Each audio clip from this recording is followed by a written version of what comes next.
আজকে আমি এই ভিডিওটা করতাম না, ভিডিওটা করতেছি বলতে আমার একটা মেয়ে ফ্রেন্ড আমাদের যে বিশিন ডিগ্রির পার, ওই ডিগ্রির পারে একটা ঘটনা হয়েছিল কিছুদিন আগে।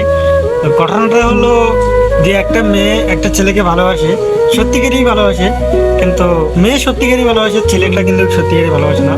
ওই ছেলেটা 3-4টা মেয়ের সাথে কথা বলতো বা ফাঁস করতো, বা নিজের গার্লফ্রেন্ডও আছে, আবার 3-4টা মেয়ের সাথে সময় দিত। তো আজকে মেয়েটা কি করলো ডিগির পারে যায় ওই ছেলেটাকে হাতে নাতে ধরলো যে তার ভালোবাসা মানুষটা অন্যজনের সাথে প্রেম করতেছে। তো আমি ছেলেদেরকে একটা কথাই বলি, একটা মেয়ে তোমাদেরকে অন্ধের মতন বিশ্বাস করে ভালোবাসে, ওই বিশ্বাসটা যে কোনো মধ্যে ভেঙে ফেলেও না।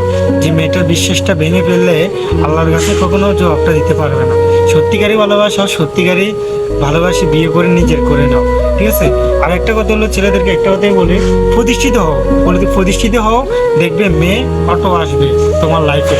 যেদিন তুমি প্রতিষ্ঠিত হয়ে যাবে, তখন তোমার টাকা থাকবে, তখন তোমার ভালোবাসার মানুষটা তোমার পাশে আসবে। যারা তোমাদের অবহেলা করছে সেও মানুষটা তোমার পাশে আসবে। কথা বলছো ভাই, প্রতিষ্ঠিত হও।